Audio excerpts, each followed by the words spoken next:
Hello, hello, hello.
Hello, hello, hello.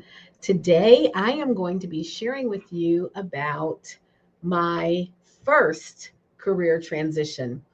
How many of you all are in a spot where you have been just frustrated, exasperated, not really sure that you wanted to stay in your current position? I'm just making a few adjustments here. I just realized that my camera is yeah, it's not. Anyway, it's going to be what it's going to be for today. So yeah, so many years ago, I want to say around the age of 35, I was ending a corporate career, 10 years. Every time somebody would quit or get promoted, they would take that department and put it into my department. And before I knew it, I was running 4 areas, 2 interim, and 1 was an expansion of the role. And at the time, I was one of few Black managers, few Black female managers. I had one mentor who was in another building who was a Black female manager that was 2 levels ahead of me. And I just thought that was the way it was supposed to be. And to be very honest with you, I really did not think enough of myself and my capacity to even complain. And it just got to the place where it wasn't sustainable. I was married at the time. I had a young child, a toddler at the time. I had parents who were ill and going through various health challenges. As an only child, I had a responsibility to them. And basically, I just went year after year saying, I hate this job. How did I get here? I will say that the money was excellent. So I think one of the reasons why I stayed as long as I did was because the money was excellent. And I'll be very honest with you, I got to a point where my health started to decline and I had to make a different decision. I was really in a situation where I was backed up against the wall. Another story for another day about what happened with me.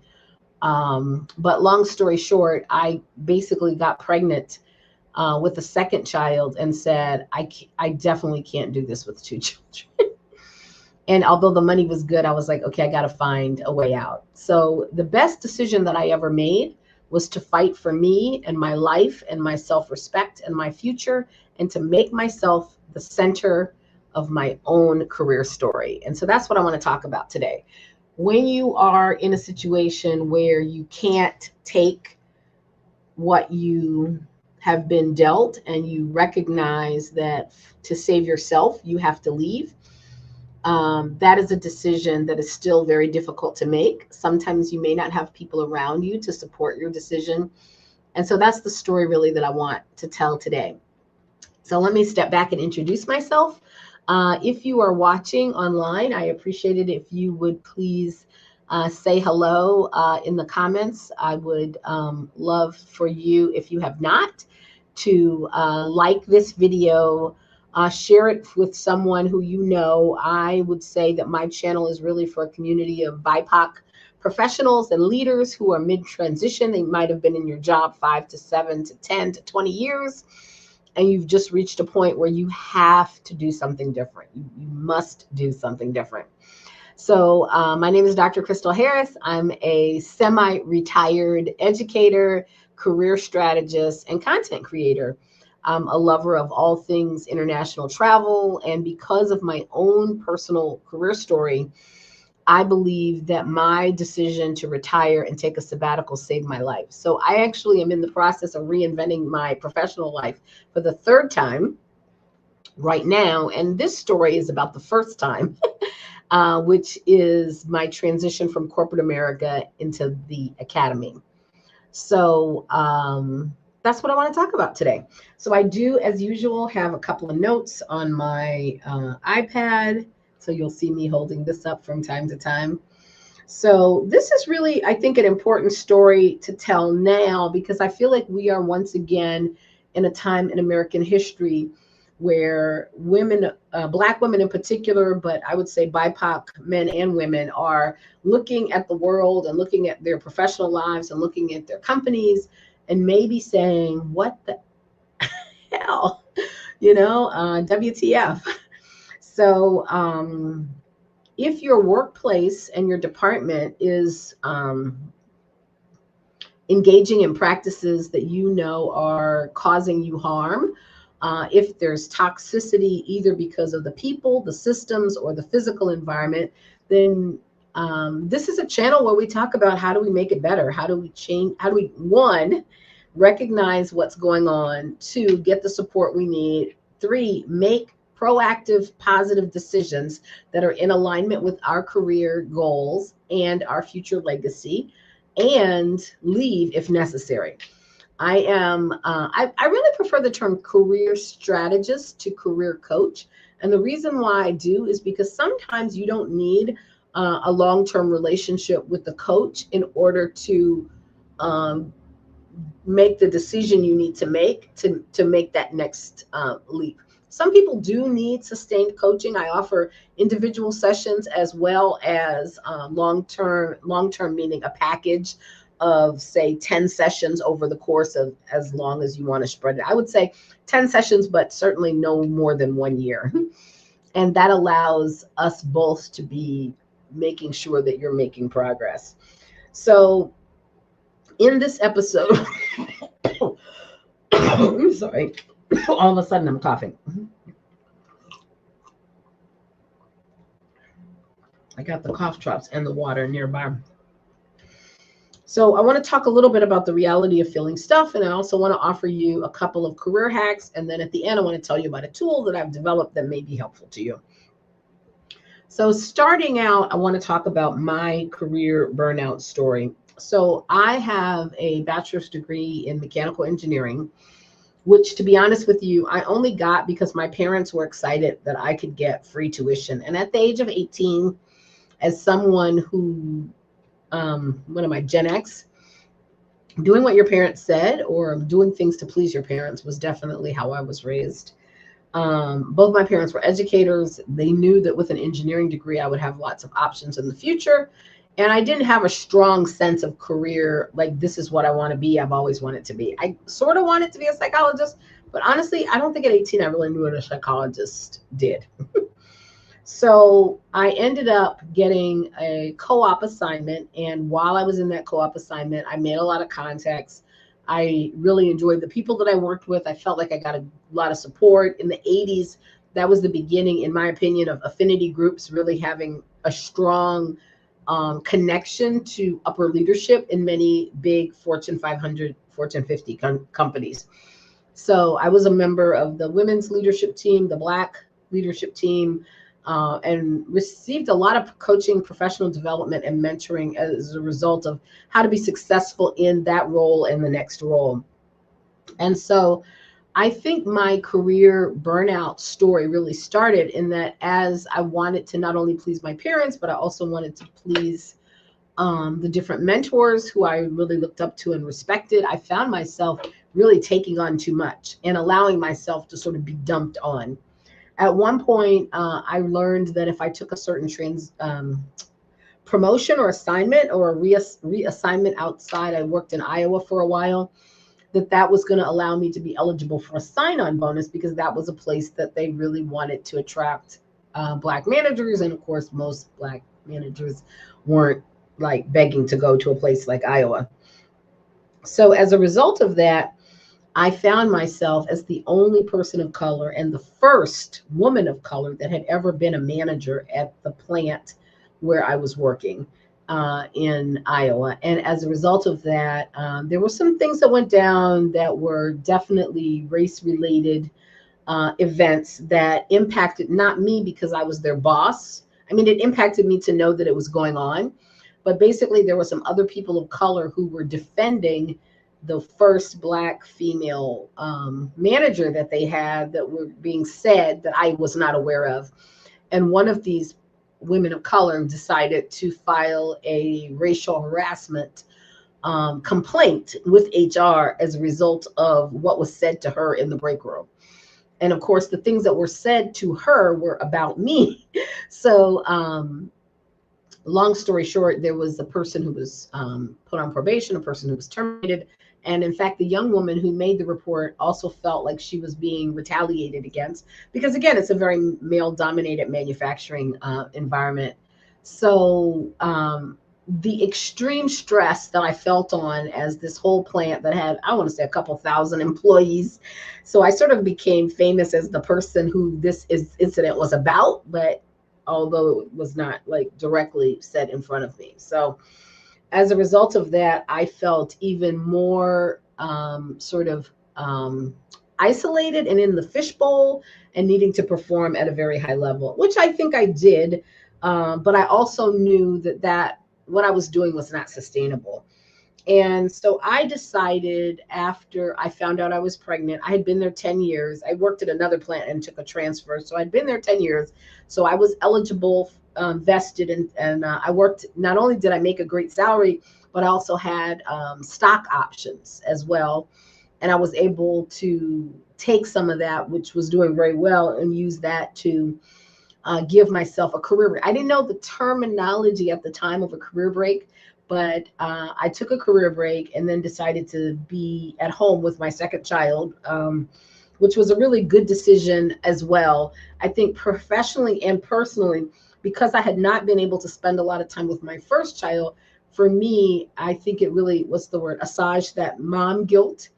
And as a result of that, I'm really grateful that I had the opportunity to do that. And I didn't stay very long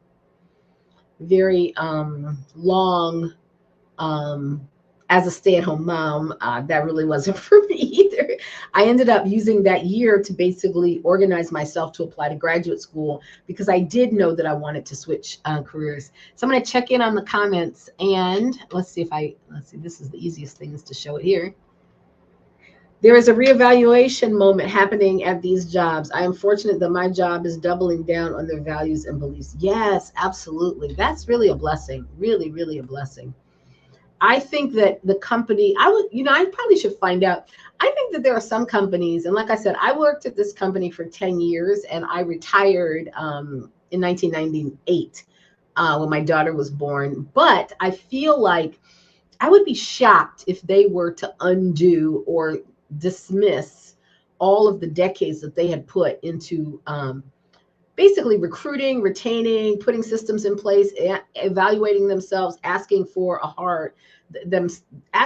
the hard questions about what can we do to be a more equitable workspace for really every level of the organization. And I really respected that when I was there, and even after I left. I wouldn't say they always got it right, but I felt like they had a lot of systems in place to ask these hard questions and make improvements. Not all the things also says, yes, for a career break. I have earned one sabbatical in my life and it changed my life. Yes. And I would argue that we need multiple career breaks in our life. Honestly, we really do. So I do want to say that part of what I learned, and I'm going to start with my first banner. Last week, I started a tradition of saying that I want to start or include an affirmation. And I'm actually, for this month, going to stick with I am enough. I really feel like it's a time in our work histories, probably at any age, but particularly as you get older. I think the idea that you're not good enough is something that it's time to let go of. And whether you are a person who generally has a strong sense of self-esteem, strong self-concept, I personally am blessed in that I feel like I was raised in a family that reminded me of how talented and how special and smart I was all the time. My parents are deceased and they've been gone a long time. I've tried to do the same thing for my children.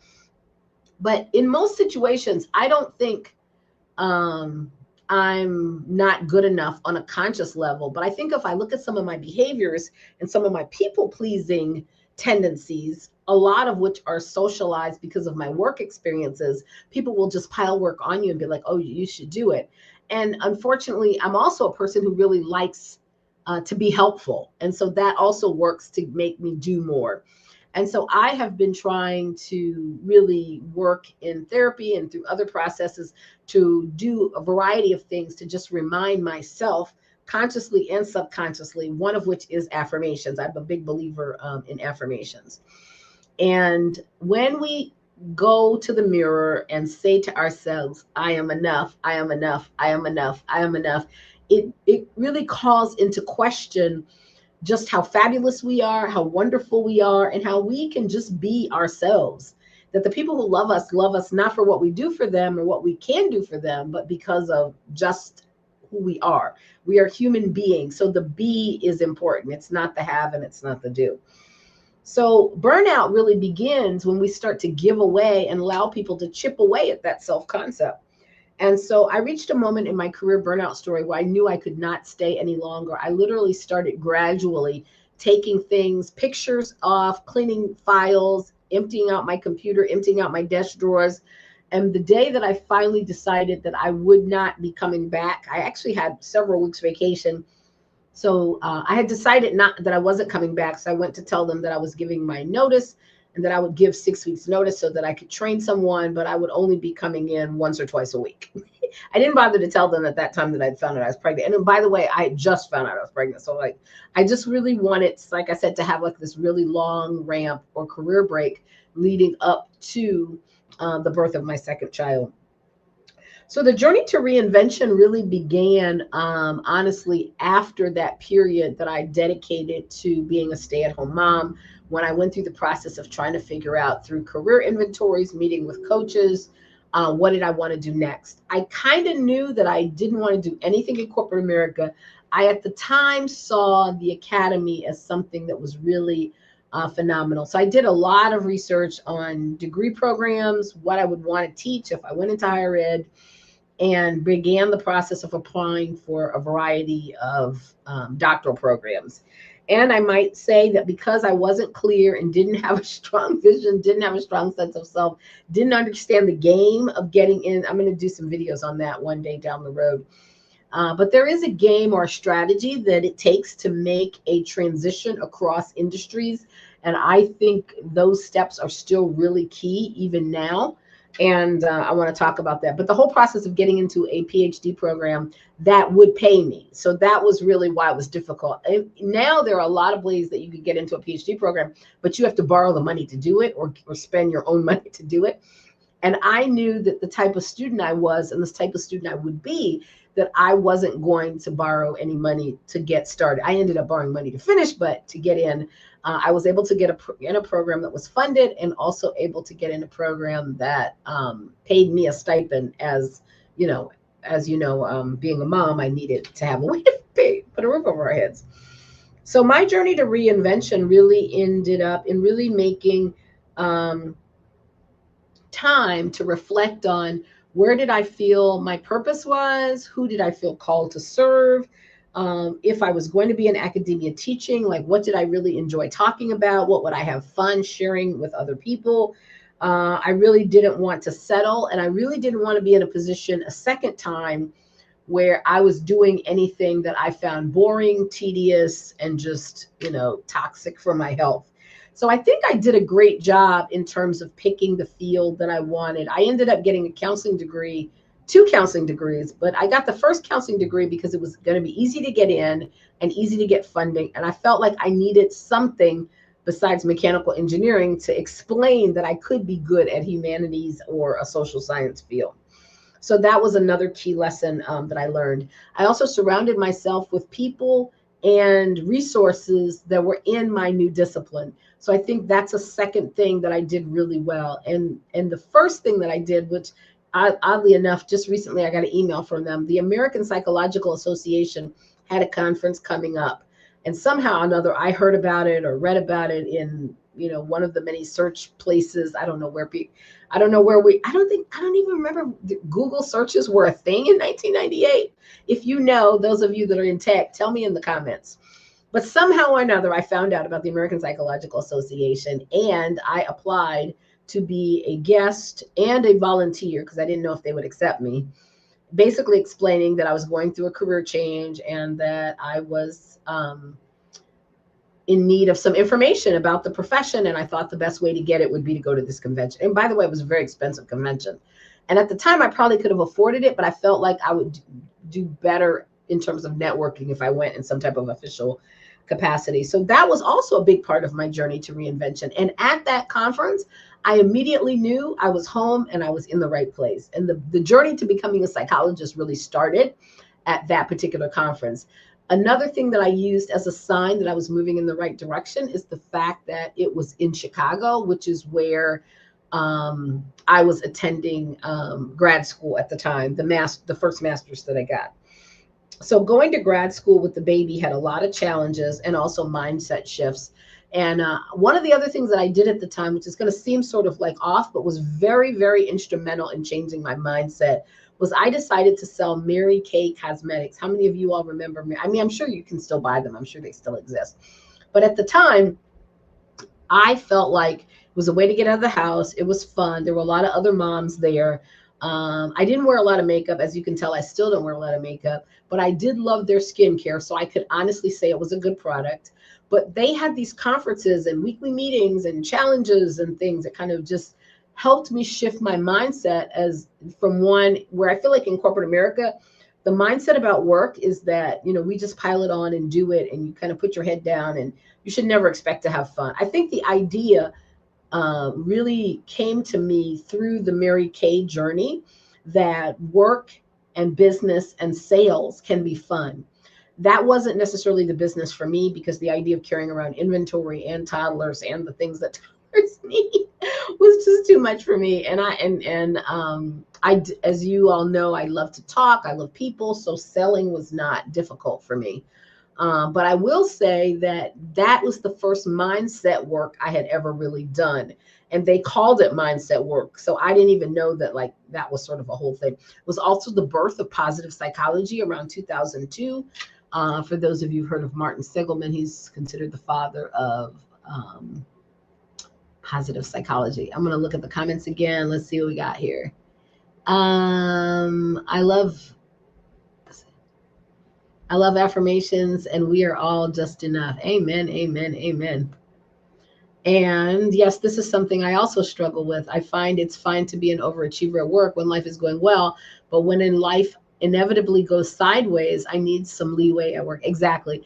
And even things like asking for the leave and the support and the time off that we have earned as employees, that was another way that I know that I was way off balance. Like both times in my career, the 10-year career in corporate America and the nearly 20 years in the academy, I left both places with big checks for the amount of time off that I never took, which is crazy, which is crazy. I really feel like we have to do better, or else I will burn out. Absolutely.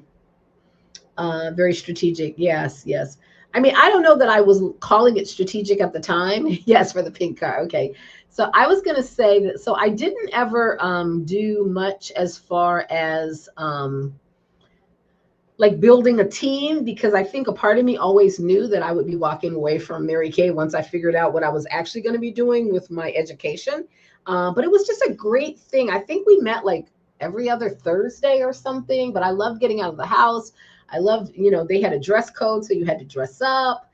And to this day, I don't feel complete without a pair of earrings. I mean, they might be small, they might be subtle, but I love a pair. But I got that from them. Like, yeah, like you're finished when you have some lipstick and some earrings on and some jewelry. So, but this idea that you can have fun at work and that your career should be fun and that you're going to do better if you are enjoying yourself really was planted on me at that time. So, so basically, I want to end tonight talking about what are some career hacks for reinvention. The first thing I think you have to do is take an honest inventory. And I will say that I did not create, I usually have like the main points on banners. I didn't do that this time. So forgive me if you're new. That's something that I was trying to do, but I didn't get to. So taking an inventory, assess how you are feeling about your job and whether or not the feelings you're having, if they're negative emotion, if they're sustainable. So for example, I alternated between depressed and furious. And you know, depression supposedly is anger that's repressed. I mean, that's something that I learned in counseling psychology, that the people are often, because depression has an air of hopelessness in it, so it doesn't like make sense to like fight back, and it's actually a very safe, acceptable emotion to be sad, whereas being enraged is not, you know, professional, whatever. I would argue that the healthier version of me, or the me that is now, you know, in her 50s, knows that when someone is disrespecting you, calling that to account and being honest with yourself, with your supporters, and maybe even that person is a necessary survival step. So taking an honest inventory about your feelings, about your situation, about your priorities, and really calling out what is it that's making you unhappy. Because one of the things that we can do, and this is also maybe for another video, I don't want to get too much in the weeds here, is looking at the thing that's causing you the most dissatisfaction. I am a career strategist, career coach, and I had a career coach. And one of the things I will say is that when I realized that the thing that really upset me the most was the fact that people were assuming that I would do things without asking me, that was the area where I really recognized it and called it disrespect and said, well, wait a minute here. You can decide to say no. You can decide to say not yet. And I think in earlier videos, I've actually talked about how you say not yet. I feel like, I'm sorry, I didn't mean to keep that on. So one of the things that I recognized was that I was responsible for setting boundaries and enforcing those boundaries and protecting your peace.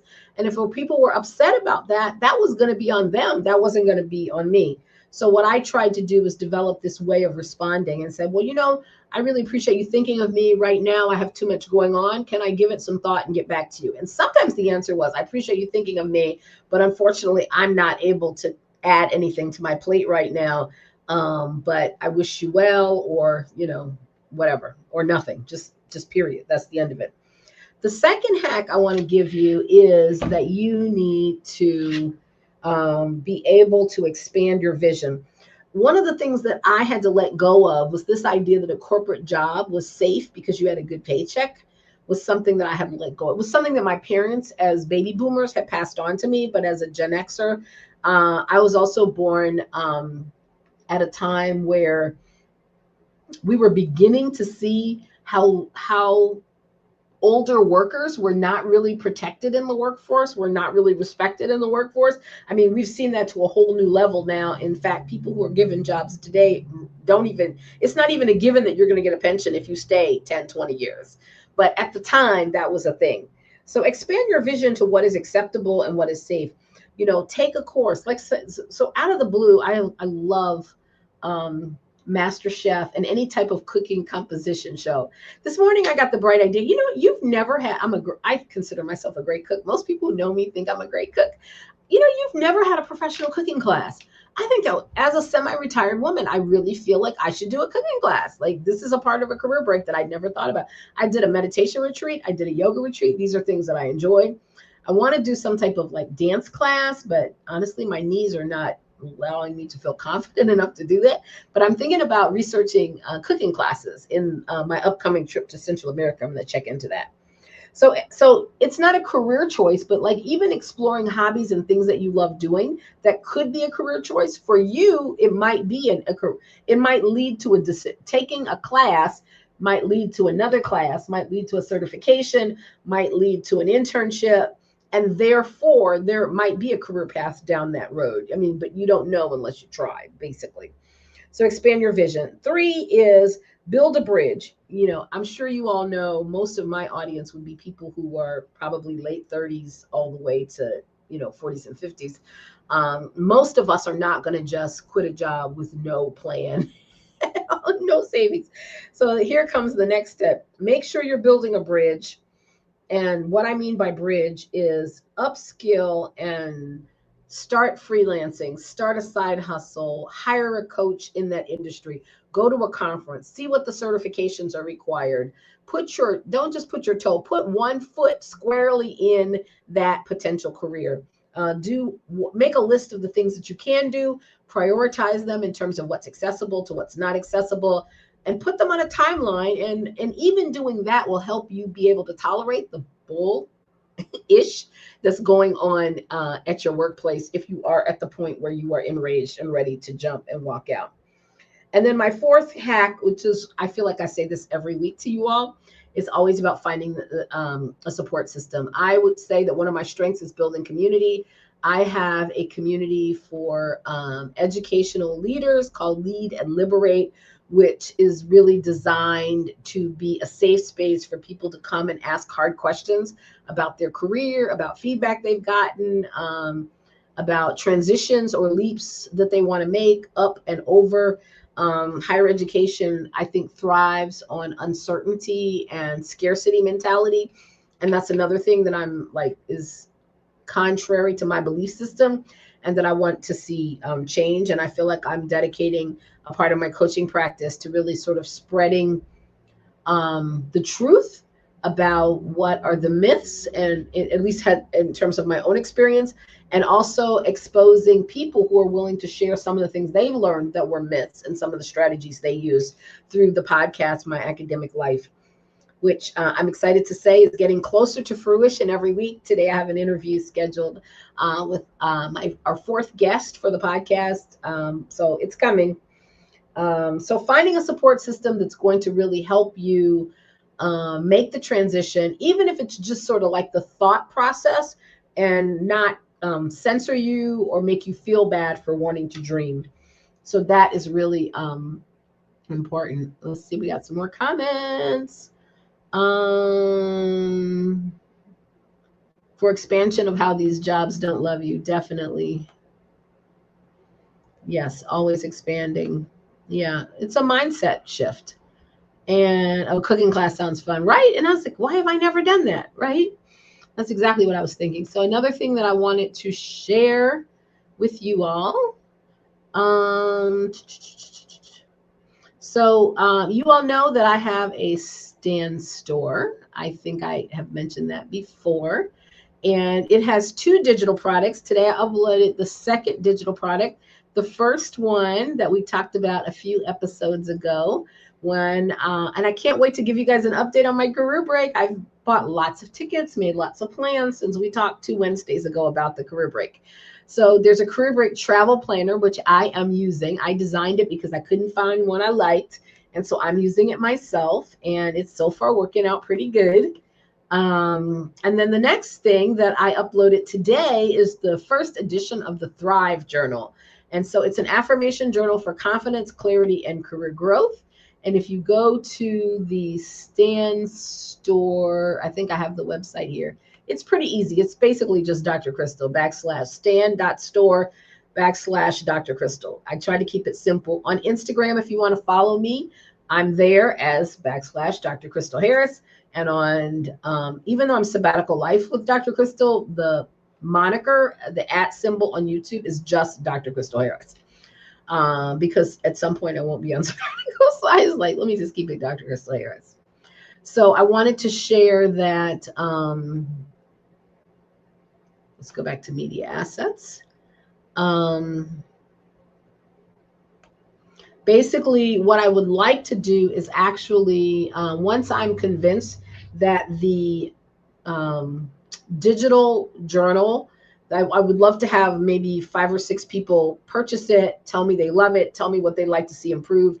And my plan, probably by this time next year, is to be able to offer physical copies of these that'll be like bound, that people can choose either the electronic download or maybe the physical copy, or maybe price point the physical copy in such a way that they would then be able to get the digital copy for free while they're waiting on their physical copy in the mail. But as you all know, I'm planning on spending the next several months in Central America. If you've been around a while, you know that that's coming up.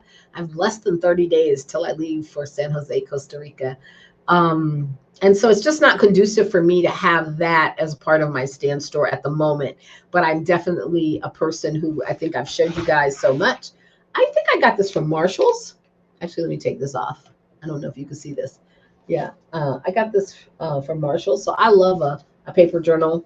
I don't know if I told you guys, but my computer died a few weeks ago before I went to Chicago. And so on Monday when I got back, I got the opportunity to go to Sam's Club and shop for a laptop. And I really like it, actually. I didn't even have to spend as much as I thought I was going to spend. The one that died had been dying for a long time. And so I consider it a blessing that it lasted as long as it did.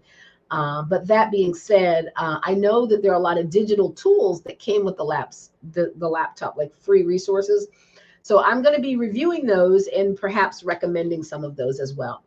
So the thing that I wanted to share is that in the Thrive Journal, I don't have a way of showing you the inside of it, but I am going to produce a video that kind of does a little summary of what's inside. But what I can tell you is that each page, so I created a digital product a while ago that was like images with these affirmations, and I'm going to update that and put that on the stand store eventually as well. But this is basically a journal that has an affirmation at the top. And then you can write your own affirmations also in the journal. It also has pages for gratitude journaling and self-care trackers. And I forget what else is in it. Some stuff about how to use a journal. So definitely check out the stand store and my latest digital product. Would love to get some feedback from you all. So I am going to just wrap up by saying, please, let me back up and say, where is my, if you found this video helpful, I would love it if you would like it, share it with someone who's in a career transition.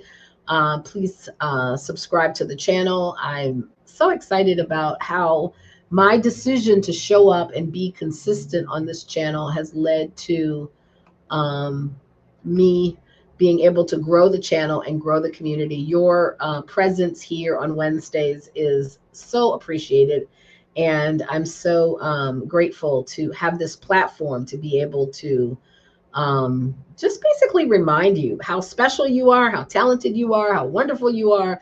And these jobs, that as many of us, our mentor, Stephanie Perry would say, these jobs not loyal, they don't deserve you.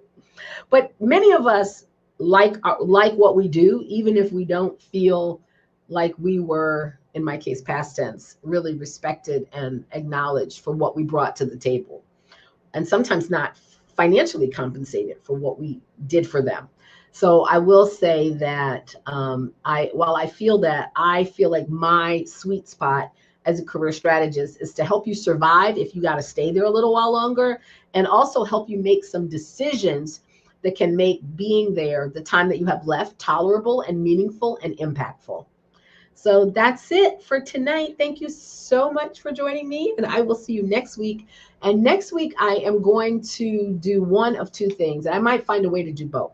I'm going to be talking very specifically about, since it'll be heading into another season of me going away to get some training. I'm leveling up, upskilling to improve my business. I'm going to talk about some specific things in terms of daily practices and morning routines that you can do. So I'm going to be leaning more into the wellness side. And I might try, I know there's a way to do this. I want to really continue to talk about some Black history, unsung or lesser known Black history people. So I'm also going to try to bring to the conversation some routines that are a nod to our ancestors and practices that they indulged in as well. So that's my hope for next week. Thank you so much again, and I will see you in the next live stream. Bye-bye.